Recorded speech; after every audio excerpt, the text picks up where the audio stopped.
The silence between frequencies, Angeles National Forest, Los Angeles synopsis. Marcus Webb, a once celebrated true crime podcaster destroyed by a fabricated story, receives cryptic coordinates leading to Station K Void, an abandoned radio tower buried in the Angeles National Forest. Inside he discovers an archive of broadcasts that were never aired, confessions, last words, and prophecies recorded in voices both familiar and impossible. As Marcus descends into the station's lower levels, the recordings become more personal, more recent, more impossible. The final tape contains his own voice, calm and measured, describing in detail a murder he hasn't committed yet. The station doesn't broadcast to listeners. It records the darkest frequencies of human intention, and once you hear your own voice, the transmission has already begun. Marcus has 7 days before his confession becomes reality, and the only way to change the future is to confront what he's been running from his entire life. Chapter 1. Seeds of Despair. The voicemail arrived at 3:47 a.m., a time Marcus Webb had become intimately familiar with during his 18 months of insomnia. The number showed as unknown, but the voice was distorted, processed through some kind of filter that made it sound like it was coming from underwater, or perhaps from somewhere much deeper. Station K Void. 34.2431 degrees north, 118.0579 degrees west. You have 7 days, Marcus. The tape is waiting. Then silence. Not the silence of an ended call, but the oppressive, textured silence of an open line leading nowhere. Marcus sat in his Silver Lake apartment, surrounded by the detritus of his former life, unpaid bills, half-empty bottles of cheap whiskey, and the laptop he couldn't bring himself to open anymore. The podcast equipment sat in the corner like an accusation, gathering dust that seemed to have its own weight, its own presence. The Marcus Webb investigation had been the third highest-rated true crime podcast in the country. 2 million listeners tuning in weekly to hear his smooth, confident voice dissect cold cases with what critics called unprecedented insight and disturbing empathy for both victims and perpetrators. For 3 years he'd been the voice people trusted, the investigator who could see patterns where others saw only chaos. Then came the Riverside Strangler case. Marcus stood and walked to the window, looking out at the pre-dawn Los Angeles sprawl.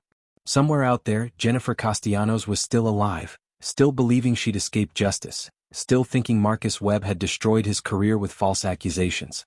The lawsuit had taken everything, his reputation, his sponsors, his certainty. The evidence had been so clear in his mind, the pattern so obvious. But evidence in your mind isn't evidence in court, and pattern recognition can become paranoia when you stare into darkness long enough. He looked at his phone again. The coordinates pointed to somewhere in the Angeles National Forest, northeast of the city. He'd grown up in Pasadena, had hiked those mountains as a teenager trying to escape a home that felt like a cage. He knew the territory, the way the forest could swallow you whole, the way cell signals died in the canyons, the way people went missing up there with disturbing regularity. You have 7 days. 7 days until what? Marcus felt the familiar itch in his brain, the investigative instinct that had both made and destroyed him. Despite everything, despite the restraining orders and the bankruptcy and the professional death, he still needed to know. The unknown was worse than any truth, wasn't it? By 6 a.m., he was driving his 15-year-old Honda up the 210, watching the city give way to scrubland and then to the dense pine forest that flanked the San Gabriel Mountains. The coordinates led him off the main highway onto increasingly deteriorating roads, past campgrounds that looked abandoned even in late spring, past trailheads with faded signs warning of mountain lions and unstable terrain. The final 2 miles required leaving the car and hiking. Marcus's body protested. 18 months of alcohol and insomnia had left him soft, his lungs burning as he climbed. But something drove him forward, a compulsion he recognized as deeply unhealthy but couldn't resist. This was what he did. This was who he was. Even if that person had been thoroughly discredited. The forest here had a different quality than the recreational areas closer to civilization. The trees grew tighter together, their branches creating a canopy that blocked out the morning sun. Marcus's footsteps seemed too loud, echoing in a way that didn't make acoustic sense.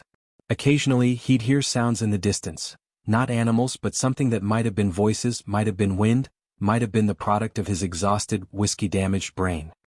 He found Station K Void at 10:23 a.m. It shouldn't have existed. There was no structure like this on any map, no record of a radio station in this location.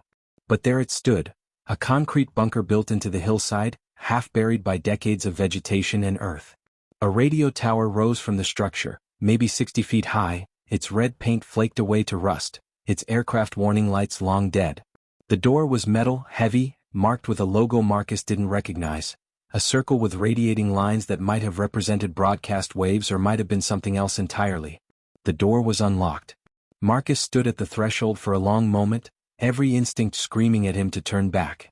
This was how people died in the stories he used to tell, ignoring obvious warnings, following compulsions that felt like choice but were really just variations of suicide.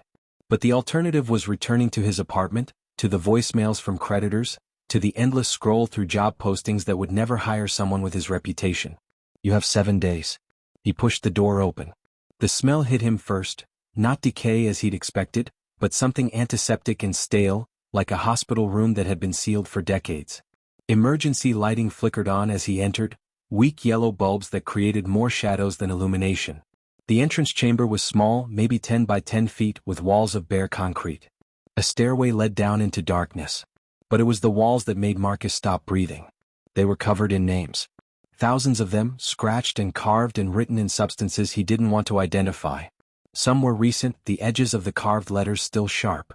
Others had been there so long the concrete had begun to heal around them, absorbing them back into itself.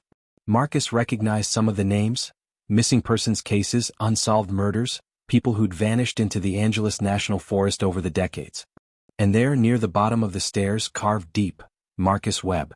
His hand went to the wall involuntarily, fingers tracing the letters. The carving was fresh, done within the last few days. The letters were precise, each one perfectly formed. Below his name, a single word: broadcasting. The stairs descended at a steep angle, the emergency lights growing more sporadic as he went deeper. Marcus counted, 20 steps, 40, 60. He should be deep underground now, far below the foundation of the surface structure. The air grew colder and he could hear something now, a low hum that might have been electrical equipment or might have been something organic, something breathing. The stairs ended at a hallway. More emergency lights, more names on the walls. But these names were different. These were written in careful script on paper, taped to the concrete in neat rows. Each paper had a name, a date, and a word: received. Marcus walked slowly down the hallway reading. The dates went back decades: 1987, 1992, 1998. Some years had dozens of names. Others had only one or two. The most recent date was 3 days ago. The name was Sarah Mitchell. Marcus knew that name. She'd been reported missing from a Pasadena hiking trail 4 days ago. The search was still ongoing. The hallway opened into a larger space and Marcus stopped, his brain struggling to process what he was seeing. The room was circular, maybe 50 feet in diameter, with a ceiling that disappeared into darkness above.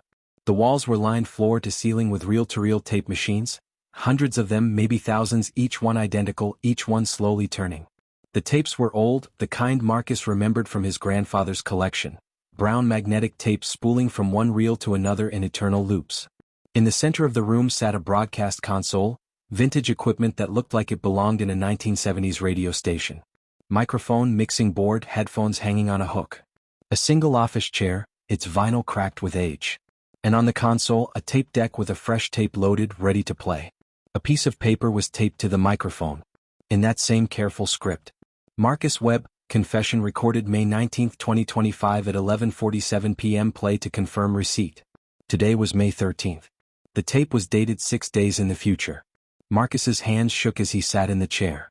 The leather was cold, almost painfully so, as if the room existed at a temperature just above freezing despite the lack of any visible climate control. He looked at the tape deck, at the paper, at his own name written in that precise script. This was insane. This was impossible. This was exactly the kind of thinking that had destroyed his career. Seeing patterns that didn't exist, creating narratives from coincidence and paranoia. But the tape was there. Real. Physical. Dated 6 days from now. You have 7 days. Marcus reached for the headphones. They were heavier than they looked, and as he put them on, he noticed they were warm as if someone had just been wearing them. The padding was molded to a head shape, and for a sickening moment he realized it fit his head perfectly. He pressed play. Static first, the sound of dead air, the silence between frequencies. Then his own voice, calm and measured, with that careful enunciation he'd developed over years of podcasting. This is Marcus Webb. It's 11:47 p.m. on May 19, 2025. I'm recording this at Station K Void because I need to confess. I need someone to know what I did even if no one ever hears this. Even if no one else can ever find this place. Pause. The sound of breathing. Is breathing. Her name was Jennifer Castellanos. I was right about her. She was the Riverside Strangler. But I couldn't prove it legally, couldn't make anyone else see the pattern I saw. So I decided to provide the proof myself. I decided to make the pattern complete. Marcus's hand shot to the stop button, but he couldn't move. His body was frozen, locked in place by some force he didn't understand, or maybe just by the terrible compulsion to hear what came next. I killed her tonight. Made it look like another victim of the Strangler, another woman who matched the pattern. The police will find her body tomorrow morning in the same location where the other victims were found. The same staging, the same signature. And finally, everyone will see I was right. The pattern will be complete. The voice, his voice, continued with horrible calm, describing details Marcus couldn't have known, couldn't have imagined. Locations, methods, times. A confession of a murder that hadn't happened yet, spoken in his own voice with his own cadence, his own verbal tics. I understand now. The station showed me. You don't find the truth. You don't discover the pattern. You complete it. You become it. This is what I was always meant to do. This is who I've always been, underneath the podcast, underneath the investigation, underneath the pretense of justice. A final pause. Then. If you're hearing this, Marcus, if you found the station and played this tape, then you know. You have 7 days.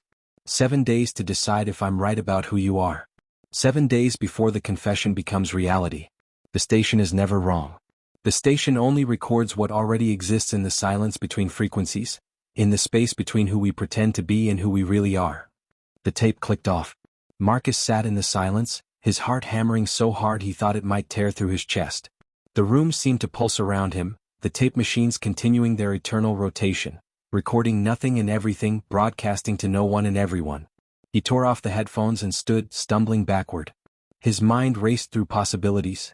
Someone was fucking with him. This was an elaborate revenge plot. Jennifer Castellanos had found out where he was and was trying to drive him insane, to push him over the edge he'd been teetering on for 18 months. But the voice was perfect. Not an impersonation, not a deep fake. He would have heard the artifacts, the slight digital distortions. This was his voice, his inflection, his breathing pattern. This was him 6 days from now, confessing to a murder he would commit. Unless the tape was lying. Unless this was all designed to make him paranoid, to make him afraid of himself, to complete the psychological destruction that the lawsuit had started. If he could prove the tape was fake, if he could find whoever created this elaborate setup. A sound from behind made him spin around. One of the tape machines had stopped. In the vast wall of rotating reels, a single machine had finished its loop and now sat silent. A red light blinked above it, playback complete. Marcus approached slowly. There was a label on this machine, handwritten on yellowed tape. Michael Torres, recorded August 15, 1987. Confession completed August 22, 1987. He knew that name. Michael Torres had been a person of interest in a series of arson fires in Pasadena in the late 80s. The fires had stopped suddenly in August 1987, and Torres had never been charged. Because he'd disappeared. Vanished without a trace on August 22, the day he was supposed to meet with investigators. The day his confession was completed, according to the label. Marcus looked around the room with new eyes. Hundreds of machines. Hundreds of names. How many were people who'd disappeared? How many were people who'd committed the crimes they'd confessed to on these tapes? How many had fought their destiny and lost? His phone buzzed. 1 bar of signal, somehow, this deep underground. A text from an unknown number. The station is patient. It can wait 7 days. Can you? Then the signal died. Marcus ran. He ran up the stairs, his lungs burning, his legs screaming. He ran past the names carved into the walls, past his own name, past broadcasting. He ran through the entrance chamber and burst out into daylight that seemed too bright, too real after the perpetual twilight of the station. He ran down the trail, branches tearing at his clothes, his breath coming in ragged gasps. He ran until he reached his car, fumbled with the keys, and tore down the mountain road with no thought except distance, except escape. But even as he drove, even as he put miles between himself and Station K Void, he could still hear it. The low hum of those tape machines, endlessly turning. Recording. Broadcasting. Waiting. And underneath everything, a question he couldn't escape. What if the tape was right? Chapter 2, Descent into Madness. Marcus didn't go home. Home meant his apartment, meant walls that felt like they were closing in, meant silence that would fill with the echo of his own voice confessing to murder. Instead he drove. He drove through the arterial sprawl of Los Angeles as afternoon turned to evening, watching the city transform into a grid of lights that looked like a circuit board, like something designed, like something with purpose and pattern. Pattern. He kept seeing patterns. 3 red cars in a row at a stoplight. A coincidence. A billboard for a true crime documentary series, his face visible in the background of the promotional photo from 2 years ago. Marketing. A woman crossing the street who walked exactly like Jennifer Castellanos, same gait, same hair. Paranoia. But what if it wasn't? What if the station had shown him the truth, that patterns weren't discovered, they were completed? That his entire career hadn't been about finding killers but about becoming one? He pulled into a 24-hour diner in Koreatown at 9 p.m., his hands still shaking, his clothes still torn from branches. The server looked at him with concern but said nothing. Los Angeles was full of people having breakdowns. He was just another one. Marcus ordered coffee he wouldn't drink and pulled out his laptop. If this was real, if the tape was somehow genuine, then he needed to understand what Station K Void was, where it came from, why it existed. And if it was fake, he needed to find out who was tormenting him and why. He started with the coordinates. The land was marked as Angeles National Forest, federally protected, no structures on record. But property records went back further and Marcus knew how to dig.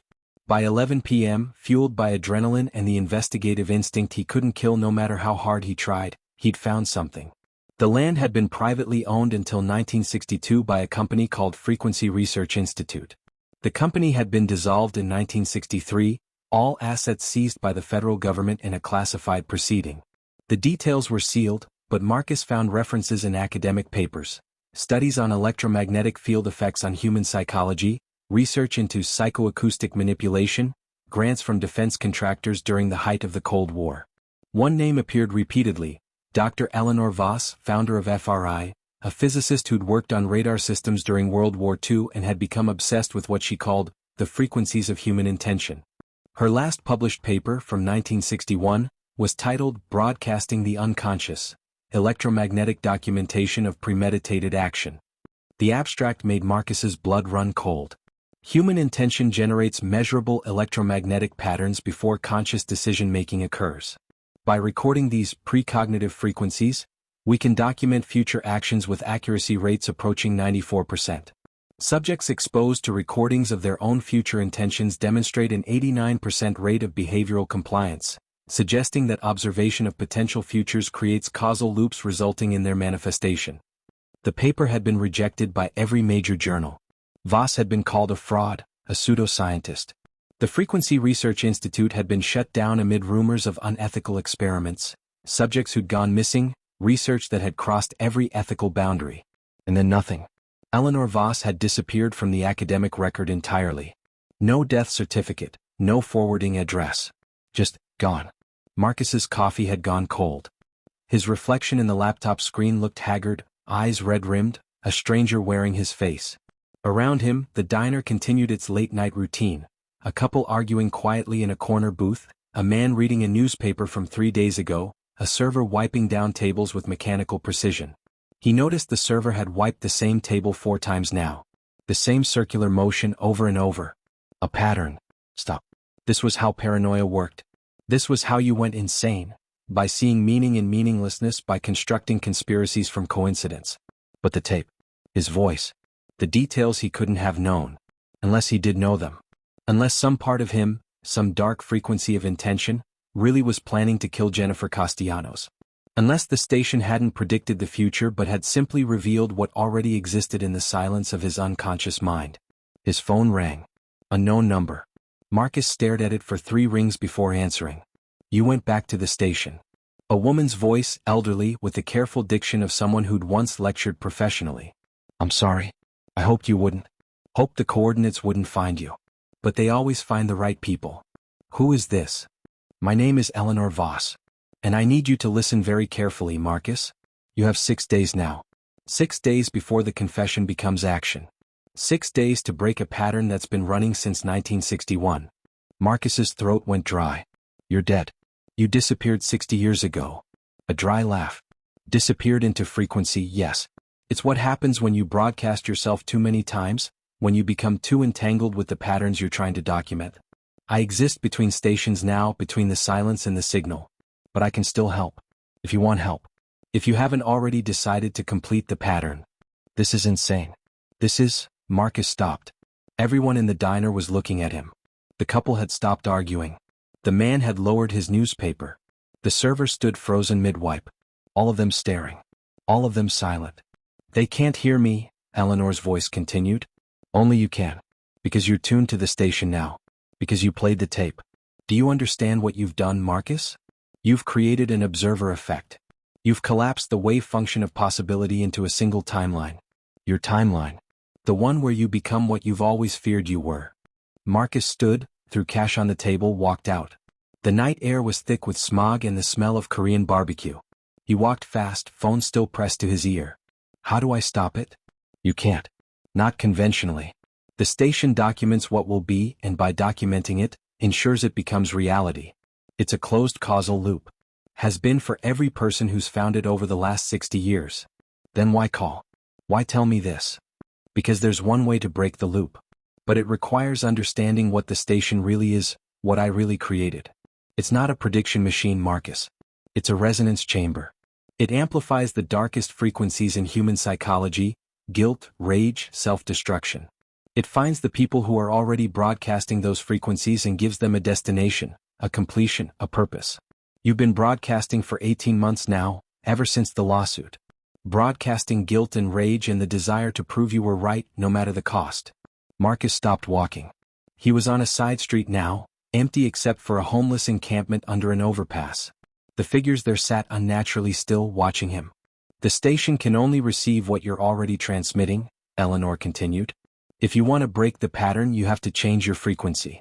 You have to stop broadcasting guilt and rage. You have to. The line went dead. Marcus looked at his phone. The call duration showed 0 seconds. As if it had never happened. Movement from the overpass. One of the homeless figures was standing now, walking toward him.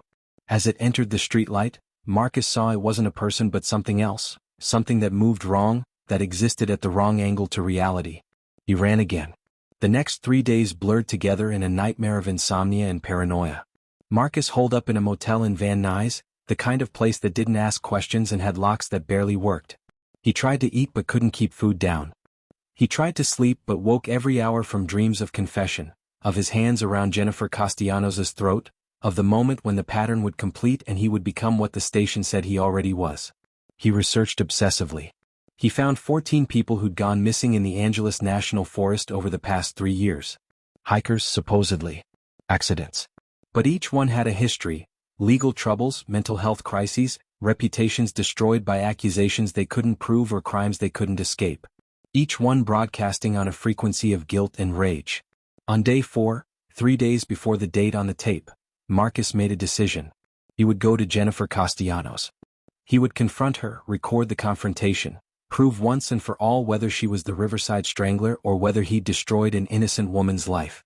If he was right, maybe that would change the frequency, break the pattern. If he was wrong, maybe that would break him enough that he couldn't complete what the tape said he would do. Finding her was easy. Despite the restraining order, despite the lawsuit, he'd never stopped monitoring her. It was a compulsion, an addiction. He knew where she lived, where she worked, her routines. It was this knowledge, this obsessive documentation of her life, that made him realize he'd been broadcasting his intentions long before he'd found the station. She lived in a house in Riverside, a modest bungalow in a neighborhood that had seen better decades. Marcus parked 3 blocks away as the sun set on May 16th. 3 days until confession. 3 days until the pattern completed. He walked slowly toward her house, every step feeling like destiny, like gravity, like the inevitable movement toward an event horizon from which there would be no escape. In his pocket, a digital recorder. In his mind, questions that needed answers, truths that needed revealing. The streetlights flickered on. 1, 2, 3. A pattern. Jennifer's house was dark except for a single light in the living room. Through the window, Marcus could see her sitting on the couch, reading. Just a woman. Just a person living their life. Or a murderer who'd escaped justice through his incompetence. His hand moved toward the gate. A voice behind him, "I wouldn't do that." Marcus spun.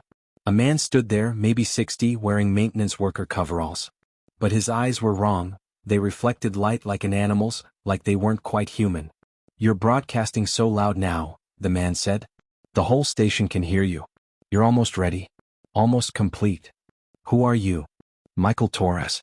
You saw my tape. August 15, 1987. I confessed to arson. 7 days later, I completed the pattern. Been part of the station ever since, helping others find their way, helping them complete what they need to complete. He smiled and his teeth were too many, arranged wrong. It's beautiful, Marcus. Once you complete the pattern, once you become what you were always meant to be, the guilt goes away. The uncertainty goes away. You become pure frequency, pure intention. You become part of something bigger than yourself. We're all waiting for you. All of us who found the station, who completed our confessions. We're a choir of dark frequencies and you're about to join us. Marcus ran. Again. Always running. But this time he knew where he was going. Back to the station. Back to the source. Because if Eleanor Voss was right, if the station was a resonance chamber that amplified what he was already broadcasting, then maybe he could destroy it. Maybe he could break the pattern not by changing himself but by destroying the mechanism that enforced it. He drove through the night, up into the mountains, following the coordinates burned into his memory. The forest seemed different this time. The trees leaned in wrong angles, the shadows moved independently of any light source, the sky above was a shade of black that didn't belong to nature. He reached the station at 2 a.m. The door was open, waiting. The names on the walls glowed faintly in the darkness. His name brightest of all, Marcus Webb Broadcasting. He descended. The tape machines were louder now, their rotation creating a rhythmic sound that was almost musical, almost like chanting. The room felt alive, pulsing with electromagnetic energy that made his teeth ache and his vision blur. He went to the central console. His tape was still there, but now there were more. A whole stack of tapes with his name, dated May 17th, May 18th, May 19th. Each one a confession. Each one a step in the pattern. Each one documenting what he would become. Marcus grabbed the nearest tape machine and pulled. It resisted at first, then came free from the wall with a shriek of tearing metal. He threw it to the floor, stomped on it, shattered the reels. Brown tape spilled out like entrails. Nothing changed. The other machines kept rotating. The station kept broadcasting. He grabbed another machine. Another. He was screaming now, destroying everything he could reach, trying to silence the frequencies that were pulling him toward destiny. You can't destroy it. Eleanor Voss stood in the doorway, or what might have been Eleanor Voss, or might have been something that had once been her before she'd become too entangled with the frequencies she studied. She was transparent, flickering like a bad signal. The station isn't here, Marcus. It's everywhere. It's in you. Has been since you played the tape. Since you became an observer of your own future. Then what do I do? Marcus's voice broke. How do I stop myself from becoming? You already know. You've always known. Stop broadcasting. Change your frequency. Let go of what you've been holding onto for 18 months. The rage? The need to prove I was right. No, Marcus. The guilt. The guilt that you might have been wrong. That you might have destroyed an innocent woman's life because you saw patterns that didn't exist. That your entire identity as an investigator, as someone who reveals truth, might have been a lie. That guilt is the frequency that brought you to the station. That guilt is what will make you complete the pattern, not to prove you were right but to make yourself right retroactively. Marcus looked at the broken tape machines around him, at the confession tapes with his name, at the station that existed both everywhere and nowhere. If I was wrong about her, he whispered, then I destroyed everything for nothing. My career, my reputation, my life, all for nothing. Yes, Eleanor said softly. And you have to accept that. You have to accept that you might have been wrong, that you might have hurt someone innocent, that you might have to live with that guilt forever without resolution. That's the only way to change your frequency. That's the only way to break the pattern. And if I can't? Then in 3 days you'll stand in Jennifer Castellanos' home with your hands around her throat and you'll whisper, I was right. The pattern is complete. And you'll become what the station says you are. And you'll exist here forever, helping others complete their own patterns, trapped in the frequency of your guilt transformed into certainty. Marcus sank to his knees among the broken machines. Around him the station hummed. 3 days until confession. 3 days to choose what he would broadcast. Chapter 3, The Abyss Stares Back. Marcus didn't leave the station. He couldn't explain why, not rationally. Maybe it was exhaustion. He hadn't truly slept in 4 days. Maybe it was resignation, the sense that running was pointless when the pattern existed inside him, not in any physical location. Or maybe it was something else, something darker. The morbid curiosity of a man watching his own execution, needing to witness every moment leading up to the final act. He sat in the broadcast chair as dawn light filtered weakly through the entrance tunnel above. The emergency lights had dimmed to almost nothing, as if the station itself was sleeping, conserving energy for what was to come.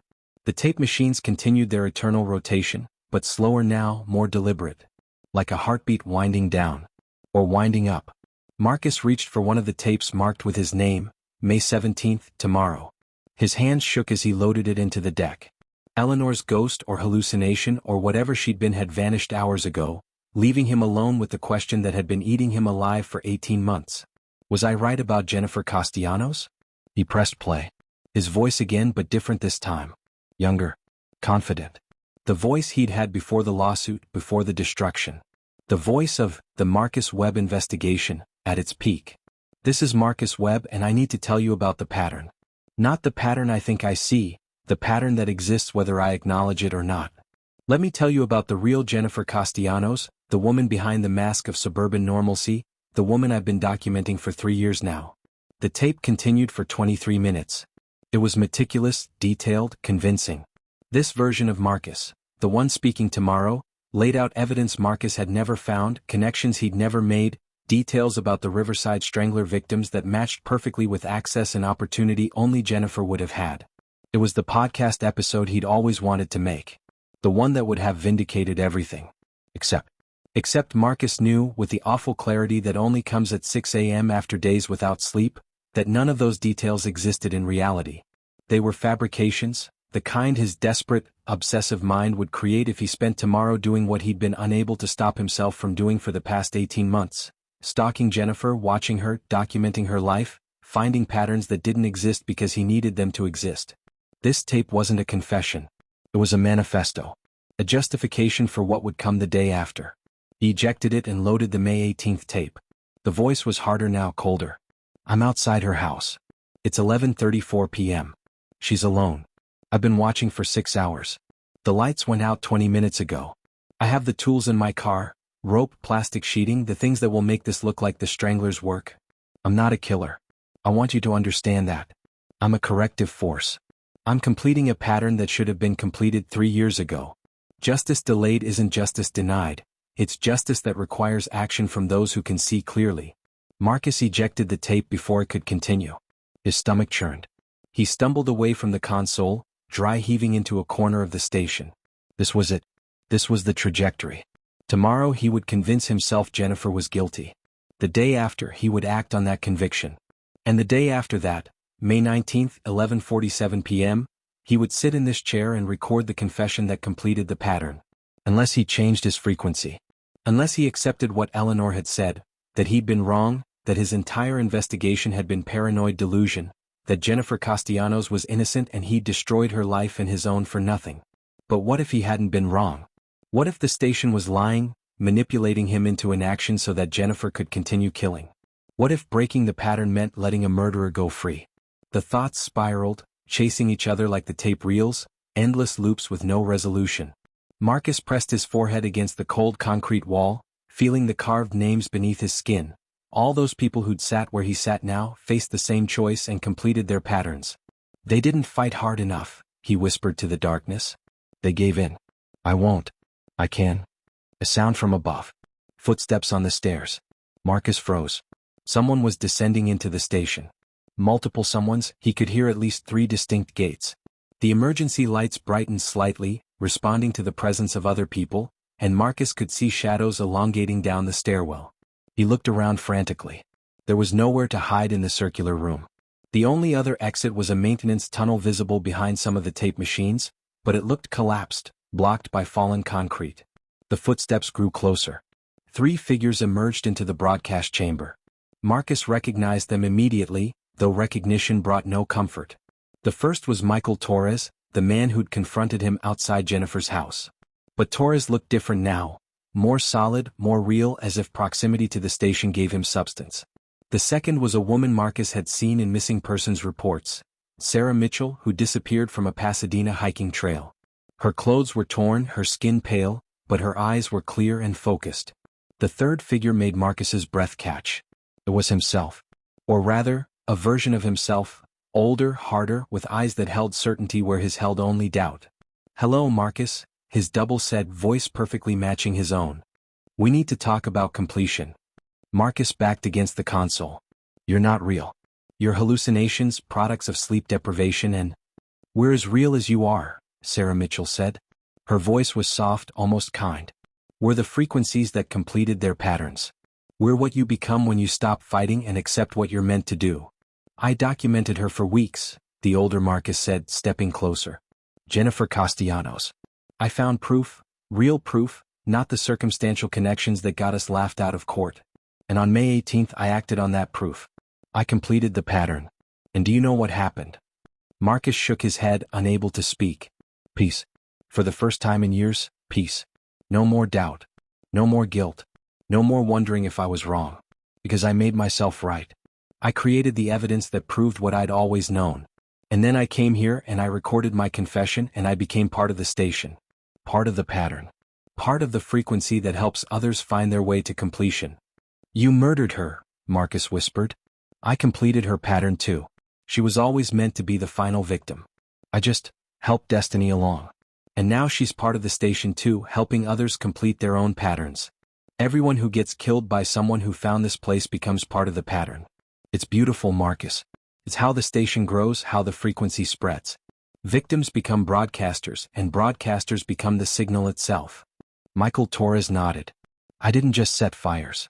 I set the fires that were always meant to happen, to the buildings that were meant to burn, to the people who were meant to die in them. The station showed me the pattern and I completed it. Now I help others complete theirs." Sarah Mitchell smiled, and it was the saddest thing Marcus had ever seen. "I didn't come to the station as a killer. I came as a victim. Someone else found the station, played a tape that said my name, and completed their pattern. But when you die at the hands of someone completing a pattern, you don't die. You become part of the frequency. You become an echo. And you learn that victim and perpetrator are just different wavelengths of the same broadcast." Marcus looked between the three figures. If they were figures, if they were real, if any of this was real. "What do you want from me?" "To help you understand," his older self said. "You're fighting because you think there's a choice. But there isn't. The tape doesn't predict the future. It documents what you've already decided in frequencies too deep for consciousness to hear. You've been broadcasting the intention to kill Jennifer Castellanos since the lawsuit. Every time you checked her social media. Every time you drove past her house. Every time you lay awake at night imagining confronting her. You were composing the pattern, note by note. The station just showed you the completed symphony. Then I'll change. I'll stop watching her. I'll delete everything I have on her. Oh. You can't stop a broadcast mid-transmission," Michael Torres said. "The signal is already out there, propagating through space-time. In 2 days you'll be outside her house. In 3 days you'll be sitting in that chair confessing. It's already happened, Marcus. It's happening right now in frequencies you can't perceive. Linear time is just one wavelength. The station exists across all of them." Sarah Mitchell approached him, her hand reaching out. Marcus flinched, but her touch was cold and insubstantial, like mist. "It doesn't hurt," she said softly. "Completion. When you stop fighting and accept what you are, when you broadcast your true frequency without guilt or doubt, it's relief. It's release. Don't you want to stop hurting?" And God help him, Marcus did. He wanted to stop hurting so badly it felt like a physical need, like thirst or hunger. 18 months of guilt and rage and uncertainty and obsession. He wanted it to end. He wanted the simplicity of certainty, even if that certainty was monstrous. His older self seemed to sense this wavering. "Come with us. Let us show you something." Against every instinct screaming at him to run, Marcus followed. They led him through the maintenance tunnel he thought was collapsed. It wasn't, or rather, it existed in a state that was both collapsed and open depending on how you looked at it, which frequencies you were tuned to. Marcus felt reality bending around him as they walked, the walls shifting between concrete and something organic, the air tasting of electricity and copper and something sweetly rotten. The tunnel opened into a larger chamber, one that shouldn't exist this deep underground, one that might not exist in the traditional sense at all. It was full of people. Dozens of them, maybe hundreds, all standing in neat rows like an audience waiting for a performance. Some looked solid, real. Others were translucent, flickering. All of them were watching a screen, not a television or projection but something that existed in the air itself, a window into somewhere else. The window showed Jennifer Castellanos' house. Marcus felt his knees weaken. On the screen, or window or whatever it was, He could see himself. Future himself, the Marcus of May 18th, sitting in a car 3 blocks from Jennifer's house. Watching. Waiting. The resolution was perfect, the detail impossible. He could see his own face in the car's rearview mirror, see the expression of terrible certainty, of decision made. This is the broadcasting chamber, his older self explained. Every pattern that's ever been completed plays here, on eternal loop. Every murder, every arson, every crime that someone found the station to complete. We watch them all over and over. We bear witness. We celebrate completion. On the screen, the Marcus in the car was checking his watch. 11:34 p.m., just like the tape had said. He was pulling on gloves, checking the tools in his passenger seat. This is happening now, Sarah Mitchell said. And tomorrow. And yesterday. All simultaneously. Once you complete the pattern, it exists across all wavelengths, all times. You're not watching the future, Marcus. You're watching the eternal present of completed intention. Turn it off, Marcus whispered. Please, I don't want to see. But he couldn't look away. On the screen, his future self was opening the car door, was walking toward Jennifer's house with purposeful strides, was approaching the gate he'd stood at days ago, was opening it this time, was walking up the path to her door. The other figures in the chamber leaned forward slightly, attentive. This was entertainment for them. This was their purpose, to witness the completion of patterns, to celebrate the transformation of doubt into certainty, of guilt into action. On the screen, future Marcus was picking the lock. The door was opening. He was inside the house now, moving through the darkened rooms with the confidence of someone who'd planned this moment for months, who'd visualized it thousands of times, who'd already committed the murder in every frequency except physical reality. Jennifer was sleeping on the couch, the television playing some late-night show. She looked peaceful, vulnerable, innocent, or guilty. The screen didn't reveal that. The pattern didn't care. Future Marcus was standing over her now, rope in his hands. And the expression on his face, Marcus recognized it. It was the same expression he'd had in his best podcast episodes, when he'd solved a case, when he'd identified the pattern, when everything clicked into place. It was satisfaction. It was certainty. It was the look of a man who knew he was right. Jennifer's eyes opened. Stop. Marcus screamed. Stop the broadcast. I won't, I can't. But the figures around him were applauding now, a slow rhythmic clapping that built like static, like interference, like the sound of 1,000 channels all broadcasting at once. And on the screen, future Marcus was moving, was acting, was completing the pattern that would lead him back to the station in 24 hours to confess. Marcus closed his eyes, but he could still see it. The screen projected onto the inside of his eyelids, onto his thoughts, onto every frequency his brain could perceive. There was no escape from the broadcast once it began. He felt hands on his shoulders, his older self holding him in place. Watch, the voice said in his ear. Watch what you become. Watch the completion. It's beautiful, Marcus. You'll understand soon. In 2 days you'll be here with us, watching your pattern play on eternal loop, and you'll feel nothing but pride. Nothing but certainty. Nothing but. Marcus threw himself backward, breaking the grip, stumbling away from the screen. The chamber seemed to pulse around him, the walls breathing, the air thickening. He ran, again always running, back through the tunnel toward the main broadcast room. Behind him, his older self called out, "You can't escape what's already broadcasting, Marcus. You can't outrun a frequency.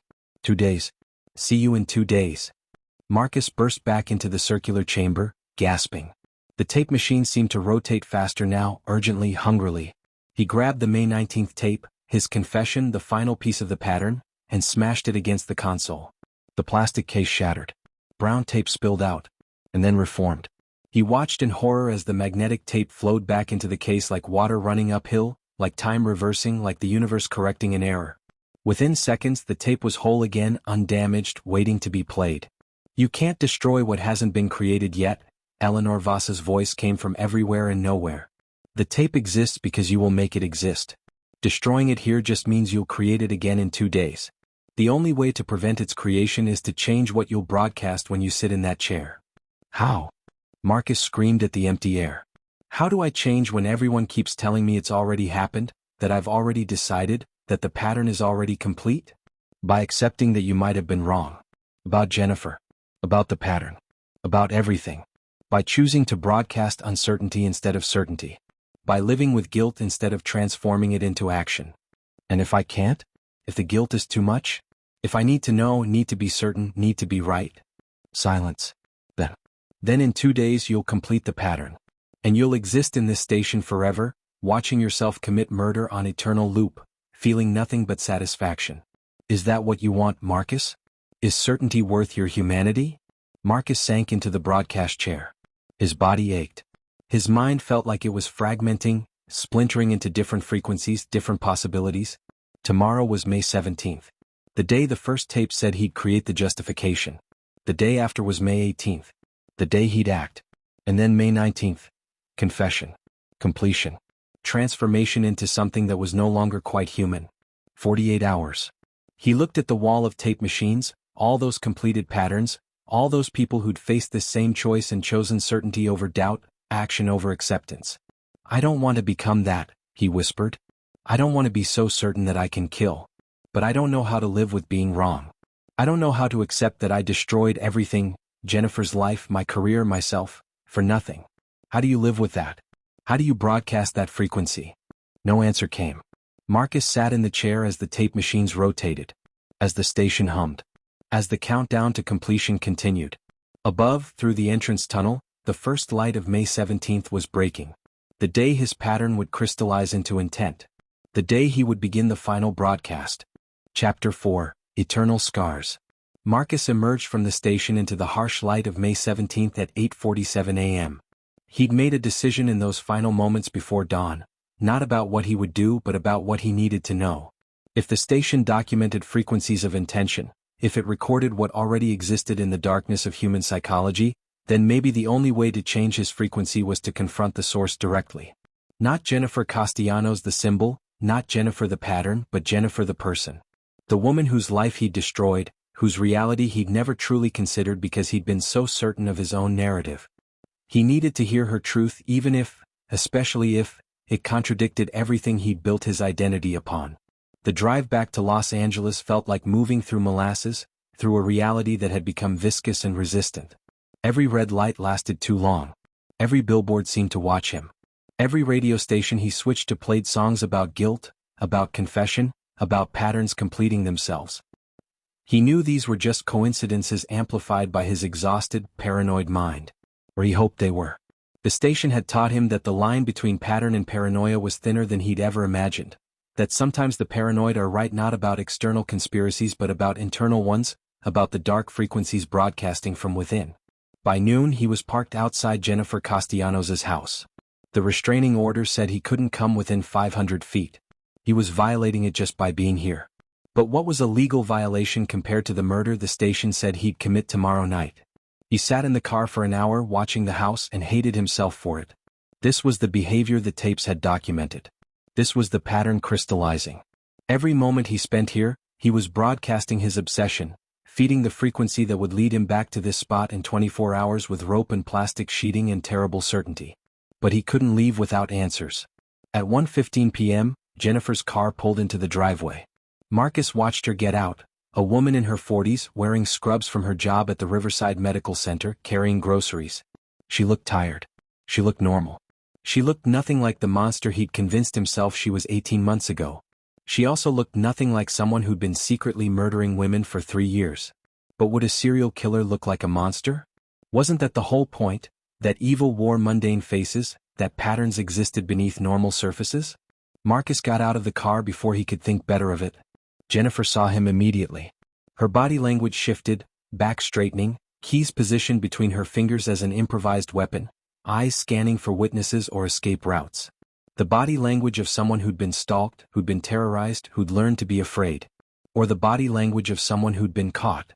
"I'm calling the police," she said, her voice steady despite the fear. "You're violating the restraining order. Again." "I know.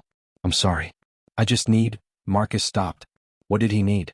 "I need to know the truth." "The truth?" Jennifer laughed, but it was a broken sound.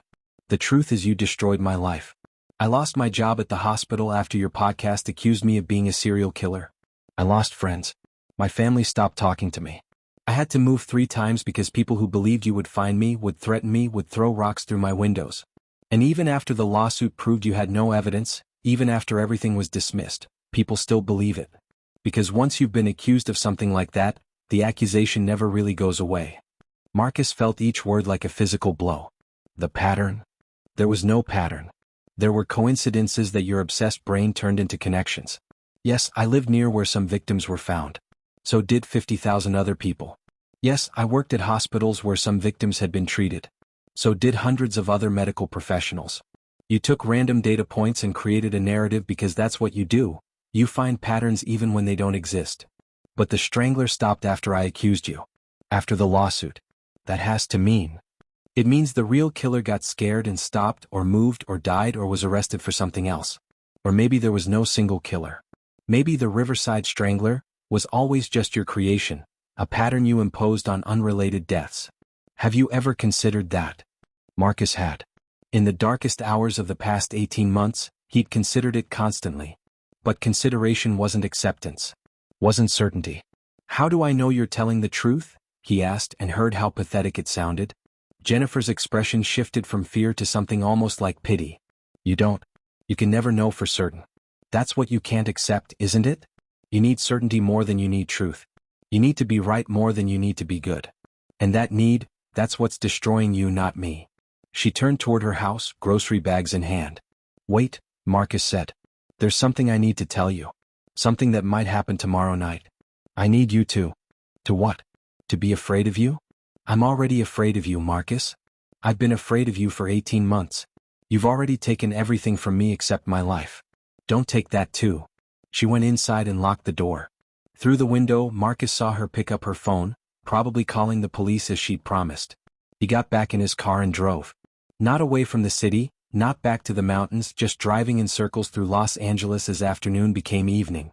His phone rang multiple times, probably police calling about the restraining order violation, but he didn't answer. Jennifer's words echoed in his head, competing with the memory of his own voice on the tapes, competing with the vision of himself on the broadcast chamber screen. Two different frequencies, two different realities, both claiming to be truth. You need certainty more than you need truth. Was that his dark frequency? Not rage or revenge, but the desperate need to be right, to have his worldview validated, to live in a universe where patterns existed and he could decode them? Was that the broadcast the station had received? At 9 p.m., Marcus found himself at the diner in Koreatown where he'd been days before, or had it been weeks? Time felt unstable now, unreliable. He ordered coffee and opened his laptop, pulling up all his research on the Riverside Strangler. 3 years of investigation, thousands of pages of notes, hundreds of hours of interviews. He looked at it all with new eyes. Eyes that were willing to see not patterns but coincidences. Not connections but projections. The first victim, Angela Martinez, had been treated at Riverside Medical Center 3 months before her death. So had thousands of other patients.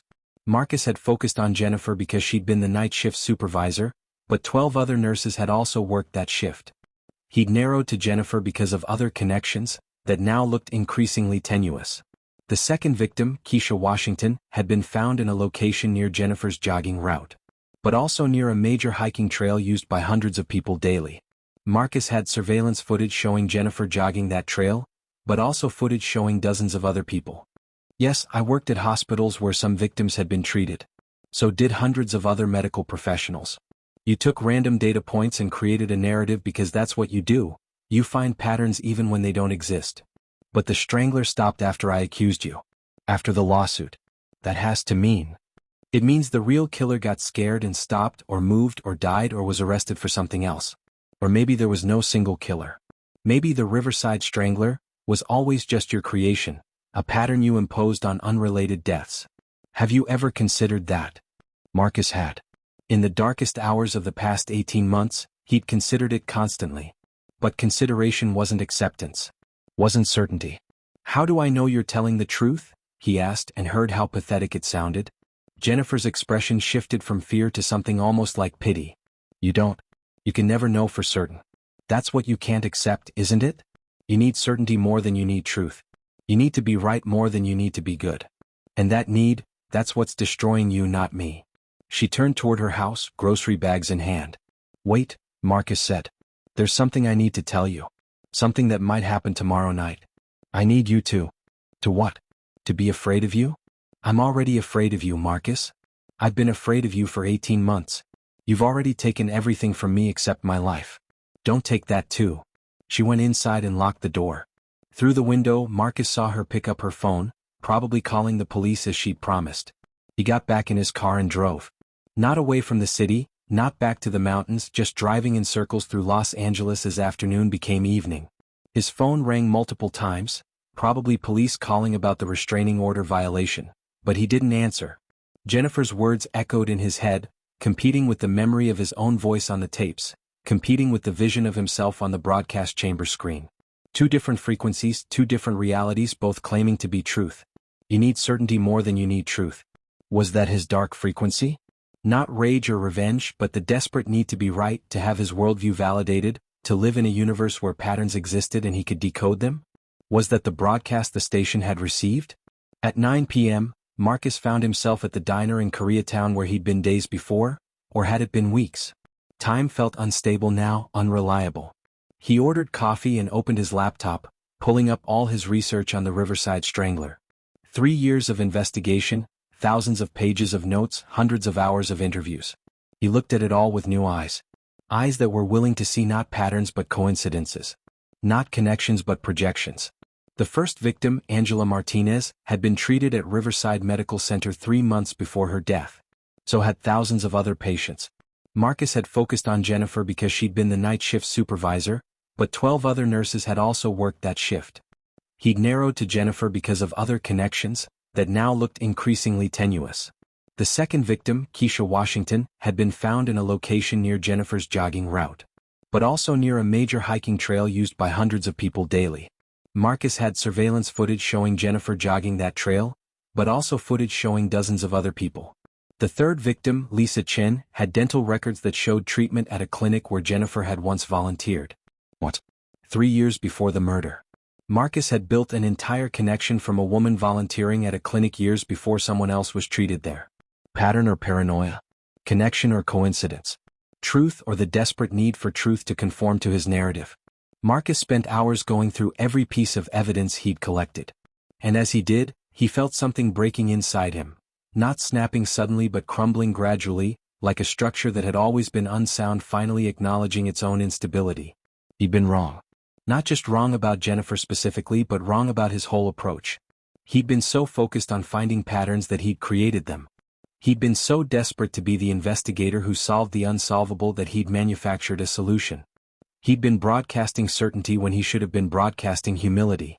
And in doing so, he'd destroyed an innocent woman's life. The realization was physically painful, like something vital being extracted from his chest. His entire identity had been built on being right, on seeing what others missed, on having that special insight that separated him from ordinary people. Without that identity, what was he? Just a man. Flawed. Fallible. Capable of terrible harm in the pursuit of being right. At 11:47 p.m., the exact time his confession was supposed to be recorded tomorrow night, Marcus made a decision. He drove back to the Angeles National Forest. Back to the station.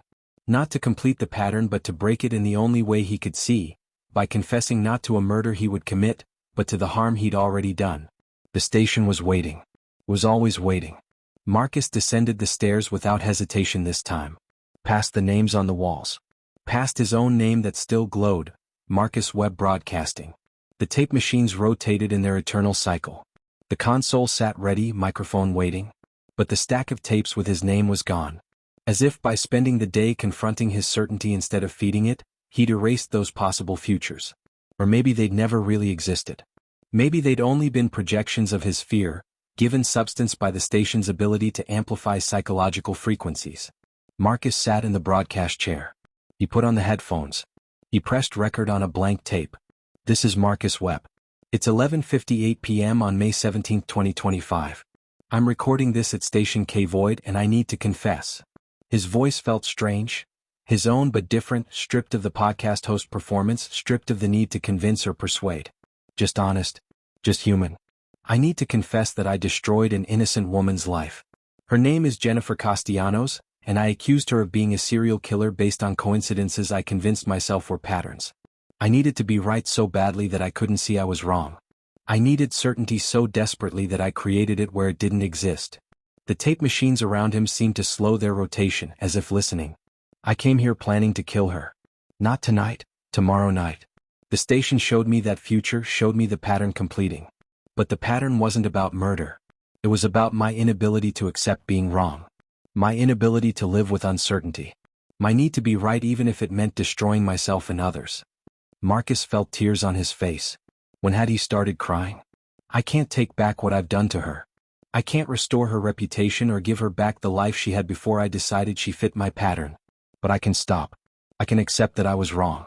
I can choose to broadcast uncertainty instead of false certainty. I can choose to live with guilt instead of transforming it into something worse. He paused, listening to the silence between frequencies. The station wanted me to become certain. To complete the pattern.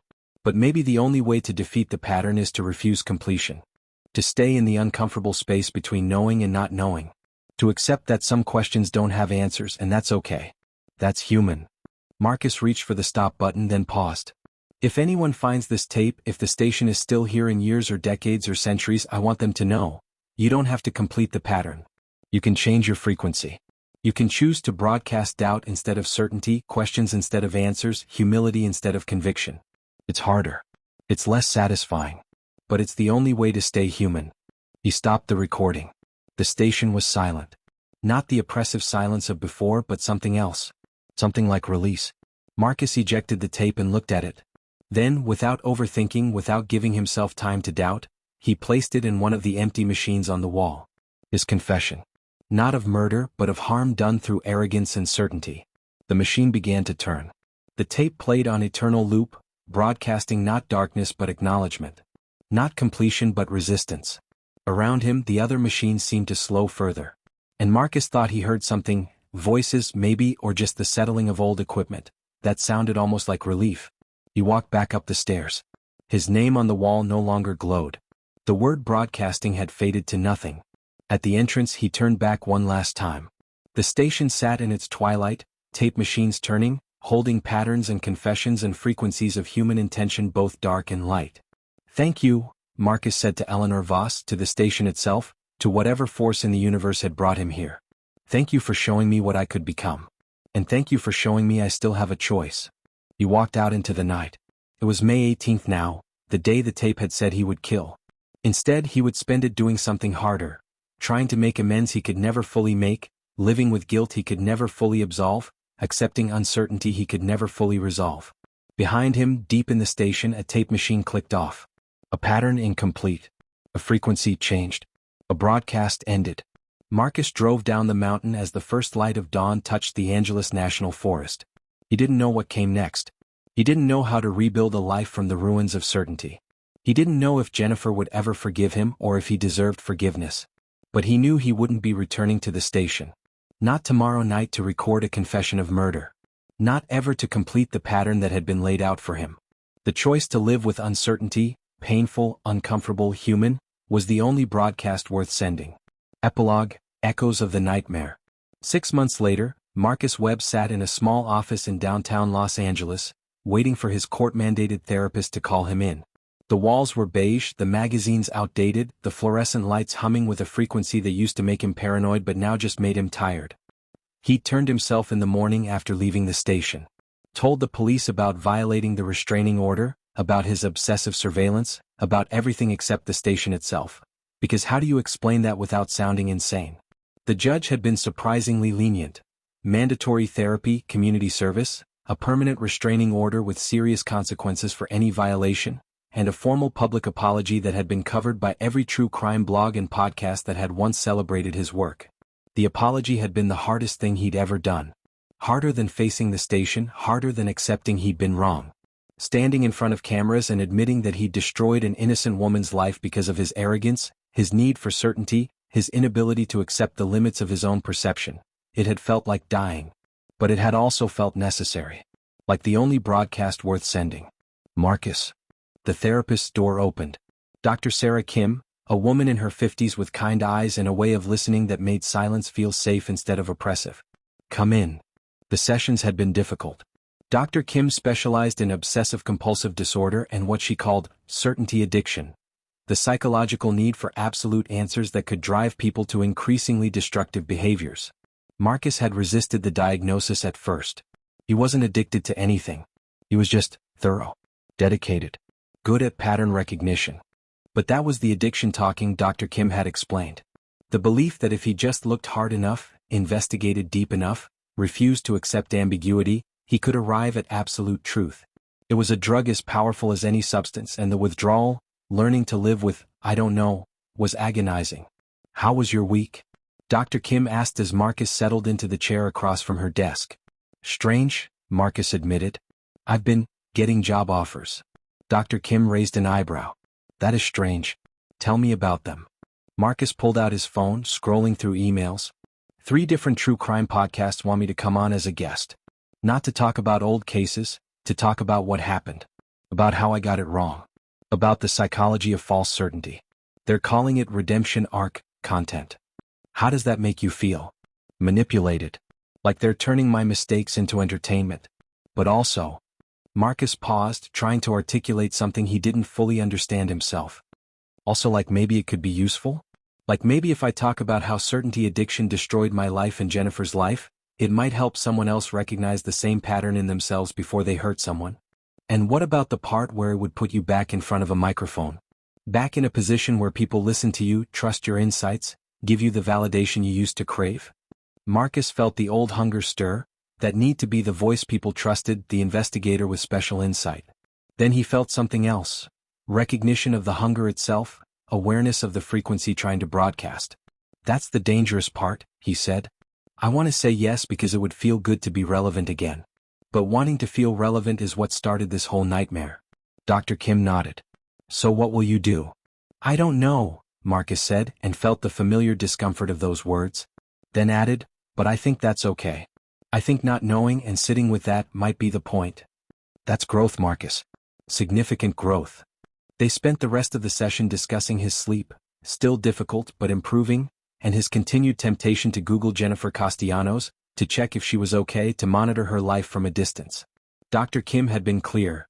Any form of surveillance, even well-intentioned, was continuing the pattern. Jennifer deserved to live without his gaze on her, without his need to know contaminating her existence. It was hard. The not knowing was hard. But it was the right kind of hard.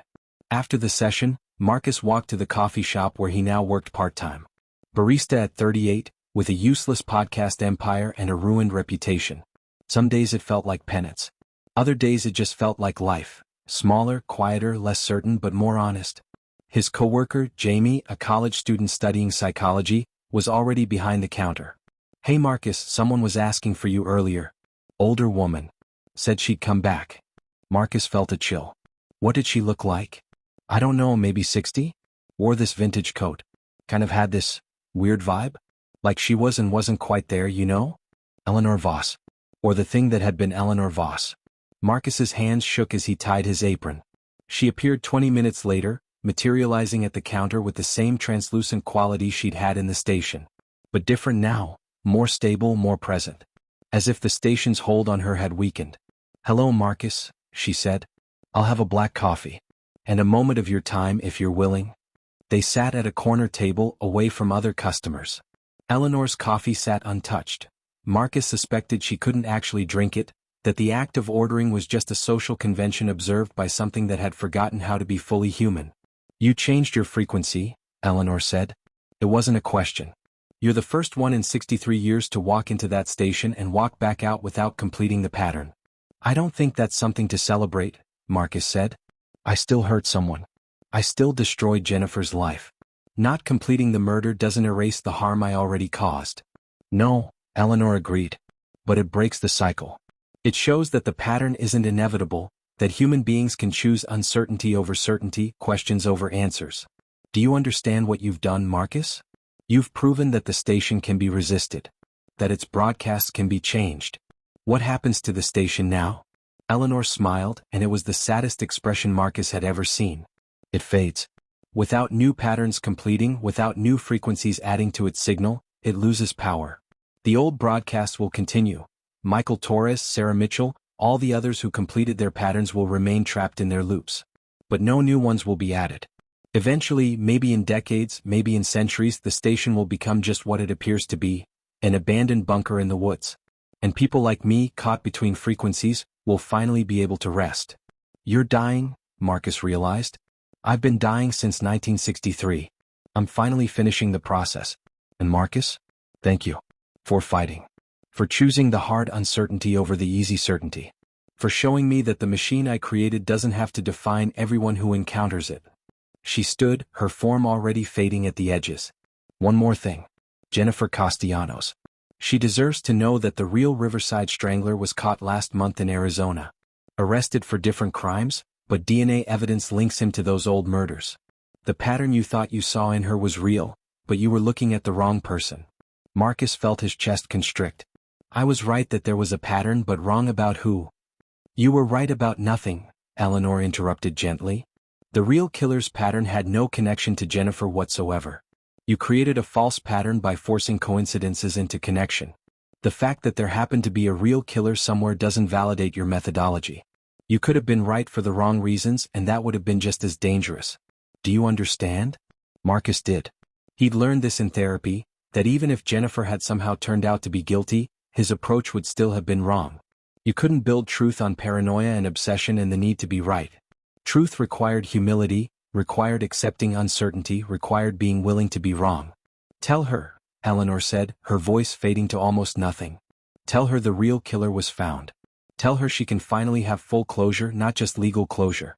She deserves at least that much. The restraining order. One letter. Verified through your lawyer. Factual, brief, with no expectation of response or forgiveness. You can do that much, can't you? Then she was gone, dispersed into frequencies Marcus could no longer hear. That night, Marcus drafted the letter. Revised it again. Stripped out anything that sounded like excuse-making or self-justification. Made it as brief and factual as Eleanor had suggested. Dear Miss Castellanos, the man responsible for the Riverside Strangler murders was arrested in Arizona last month. DNA evidence confirms his guilt. You were never a suspect in any legitimate investigation. I was wrong about everything. I don't expect forgiveness. I don't expect a response. I'm writing only because you deserve to know that the real killer is in custody, and that this chapter can finally close completely. I'm sorry for the harm I caused. I will carry that guilt for the rest of my life. Marcus Webb. He sent it through his lawyer the next morning, with explicit instructions that if Jennifer wanted no contact of any kind, even informational, the letter should be destroyed unread. 3 weeks passed. No response. Marcus told himself that was good, that was healthy, that she owed him nothing, and expecting any kind of acknowledgement was still a form of the old need for certainty, for closure, for patterns to complete. Then, on a Thursday afternoon, his lawyer forwarded a brief message. Mr. Webb. Thank you for the information. I confirmed it with the police. You're right that I deserve to know. I won't forgive you. The damage you caused to my life can't be undone by the real killer's capture. But I acknowledge that you're trying to change, and I hope you succeed. Not for your sake, but because no one else should go through what I went through. Don't contact me again. J. Castellanos. It wasn't forgiveness. It wasn't closure. It was just acknowledgement. Two humans briefly intersecting in the messy, uncertain space between harm and healing, both carrying scars that would never fully fade. Marcus read it 3 times, then closed his laptop and went to work his shift at the coffee shop. 1 year after leaving the station, Marcus was offered a position consulting for a new ethics initiative in true crime media. Not as a host or investigator, but as someone who could help creators avoid the mistakes he'd made, the certainty addiction, the pattern forcing, the elevation of narrative over truth. He almost said no. The temptation to be relevant again, to have a voice, to be someone who mattered, it was all still there, broadcasting on frequencies he'd learned to recognize but not fully silence. But Dr. Kim helped him see a distinction. Using his experience to prevent harm was different from seeking validation through that experience. As long as he stayed aware of his own motivations, as long as he remained willing to say, I don't know, he could be useful without being dangerous.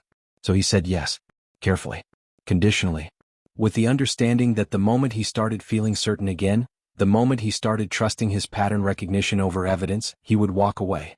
He gave lectures at journalism schools about the dangers of narrative certainty. He consulted with true crime podcasters about ethical investigation. He spoke at conferences about the psychology of obsession and the importance of epistemic humility. And always, he told them about the frequency of certainty, that need to be right that could turn investigation into persecution, pattern recognition into paranoia, justice into violence. He never mentioned the station. That was his alone to carry, the knowledge that he'd come within days of becoming something monstrous, and had been saved not by virtue but by fear, not by strength but by his willingness to accept weakness. Sometimes late at night he still heard it. The hum of tape machines turning. The rotation of patterns completing themselves. The broadcasts of all those who hadn't been able to change their frequencies, trapped forever in the certainty that had destroyed them. And sometimes, very rarely, he wondered if one of those broadcasts was him. If there was a parallel timeline where he'd completed the pattern, where Marcus Webb had murdered Jennifer Castellanos and become part of the station's eternal chorus. If somewhere in the silence between frequencies, a version of himself was still broadcasting certainty, still celebrating the completion of a pattern that should never have existed. But that wasn't this Marcus. This Marcus had chosen differently. Had chosen to live with the discomfort of uncertainty, the pain of guilt, the difficulty of humility. Some days that felt like victory. Other days it just felt like survival. But it was his. It was real. It was human. And in a world that offered easy certainty through algorithms and echo chambers and broadcasts that confirmed every bias, maybe that was the only rebellion that mattered. The choice to remain uncertain, to question yourself, to live in the uncomfortable space between knowing and not knowing. Marcus Webb would never be certain of anything again. And that, finally, was something he could live with. Author's note to the audience. Thank you for experiencing the silence between frequencies with me. This story was designed to disturb not through gore or violence, but through something more insidious, the psychological horror of certainty itself. We live in an age of pattern recognition. Algorithms that predict our behavior, social media that confirms our biases, true crime content that offers neat solutions to chaotic tragedies. The station in this story is a metaphor for that impulse.